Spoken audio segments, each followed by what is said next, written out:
आज एक कथा बताने जा रही हूँ आपको। महाराजा पृथु द्वारा पृथ्वी को निर्धारित कर्म। इसके पहले एक वीडियो डाल चुकी हूँ, डिटेल में समझना है तो आप पहले उसे सुन लीजिए कि पृथु कौन थे और पृथ्वी का क्या संबंध था उनसे। चलिए शुरू करते हैं। परम तेजस्वी पृथु प्रकट हुए। वह आजगव नामक धनुष, दिव्य बाण तथा रक्षार्थ कवच धारण किए हुए प्रकट हुए थे। वे स्वर्गगामी हुए। महात्मा पृथु जैसे सत्पुत्र के उत्पन्न होने से वे नरक से छूट गए। पृथु का अभिषेक करने के लिए समुद्र और सभी नदियां रत्न और जल लेकर स्वयं उपस्थित हुई। देवताओं के साथ भगवान ब्रह्मा जी तथा सभी चराचर भूतों ने आकर महाराज पृथु का राज्याभिषेक किया। उनके पिता ने प्रजा को बहुत दुखी किया था, पर पृथु ने सबको प्रसन्न कर लिया। वे जब समुद्र की यात्रा करते तो उसका जल स्थिर हो जाता था। पर्वत उन्हें जाने के लिए मार्ग दे देते थे। उनके रथ की ध्वजा कभी भंग नहीं हुई। उनके नाम से पृथ्वी बिना जोते बोए ही अन्न पैदा करती थी। राजा का चिंतन करने मात्र से ही अन्न सिद्ध हो जाता। सभी गौएं कामधेनु बन गई थी। उसी समय पृथु ने पैतामह अर्थात ब्रह्मा जी से संबंध रखने वाला यज्ञ किया। उसमें सोम रस निकलने वाली भूमि से परम बुद्धिमान सूत जी की उत्पत्ति हुई। उसी महायज्ञ से विद्वान मागध का प्रादुर्भाव हुआ। उन दोनों को महर्षियों ने पृथु की स्तुति करने को कहा। यह सुनकर सूत और मागध ने कहा, हम अपने कर्मों से देवताओं तथा ऋषियों को प्रसन्न करते हैं।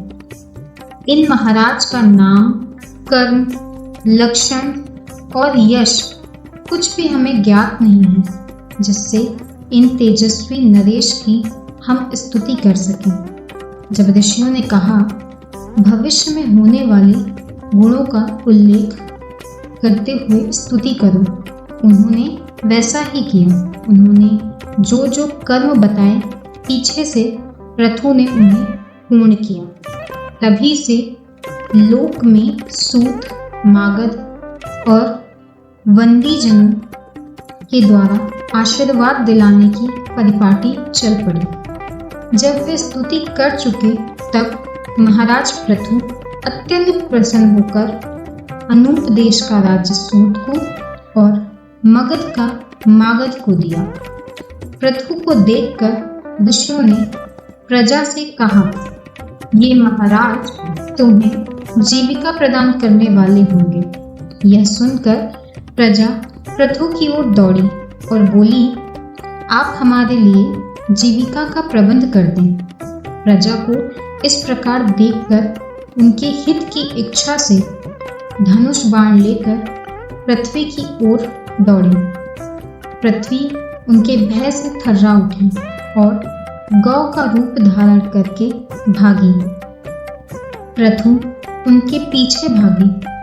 पृथ्वी उनके भय से ब्रह्मलोक आदि सभी लोकों में गई, किंतु सब जगह पृथु को अपने आगे देखा। जब और कहीं रक्षा ना हो सकी, तब तीनों लोकों की पूजनी पृथ्वी हाथ जोड़कर फिर महाराज पृथु की शरण में आई और बोली, राजन, सब लोग मेरे ही ऊपर स्थित हैं। मैं ही इस जगत को धारण करती हूँ।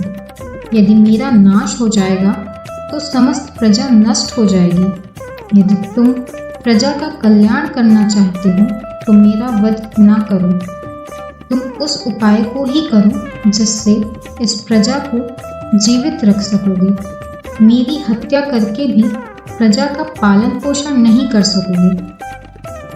पृथु ने कहा, यदि मेरे कहने से तुम प्रजा का कल्याण नहीं करोगी तो मैं अपने बाण से तुम्हारा नाश कर दूंगा और अपने को ही पृथ्वी रूप में प्रकट करके स्वयं ही प्रजा को धारण करूंगा। इसलिए तुम मेरी आज्ञा मानकर समस्त प्रजा को जीवन रक्षा करो और मेरी पुत्री बन जाओ। तभी यह भयंकर बाण जो तुम्हारे वध के लिए तैयार है उसे रोकूंगा। पृथ्वी बोली, निसंदेह मैं यह सब करूंगी। मेरे लिए कोई ऐसा बछड़ा देखूं जिसके प्रति स्नेह युक्त होकर मैं दूध दे सकूं। भूमि समतल न होने के कारण पुरों अथवा ग्रामों का कोई सीमाबद्ध विभाग नहीं होता था। उस समय अन्न, गोरक्षा, खेती और व्यापार भी नहीं होते थे। यह सब प्रथु के समय ही आरंभ हुआ। उस समय केवल प्रजा का आहार फल फूल ही था और वह भी बड़ी कठिनाई से मिलता था। प्रथु ने स्वयंभू मनु को बछड़ा बनाकर अपने हाथ में पृथ्वी को दुहा। प्रथु ने पृथ्वी से सब प्रकार के अन्नों का दोहन किया। उसी अन्न से आज भी सब प्रजा जीवन धारण करती है। उस समय ऋषि, देवता, पितृ, नाग, दैत्य, यक्ष, पुण्यजन, गंधर्व, पर्वत और वृक्ष सबने पृथ्वी को दुहा। उनके दूध, बछड़ा, पात्र और दुहने वाला ये सभी अलग अलग थे। ऋषियों के चंद्रमा बछड़ा बने, बृहस्पति दुहने वाले, वेद उनका पात्र था और तपु में ब्रह्म उनका दूध था। इसी प्रकार सभी के अलग अलग बछड़े, दुहने वाले, पात्र और दूध भिन्न था। फिर राजा प्रथु की आज्ञा के अनुसार भूदेवी उनकी पुत्री बन गई। तभी से उन्हें पृथ्वी भी कहते हैं। प्रथु ने पृथ्वी का विभाग और शोधन किया, जिससे यह अन्न की खान और समृद्धशाली बन गई। वेद वेदांगों के पारंगत विद्वान ब्राह्मणों को भी महाराज प्रथु की वंदना करनी चाहिए, क्योंकि वे सनातन ब्रह्म योनि हैं। राज्य की इच्छा रखने वाले, युद्ध में विजय पाने वाले को इनकी वंदना करनी चाहिए तथा भयंकर संग्राम में भी जो इनका नाम लेकर जाता है सकुशल लौटता है और यशस्वी होता है। तो ये थे तेजस्वी महाराज प्रथु। धन्यवाद।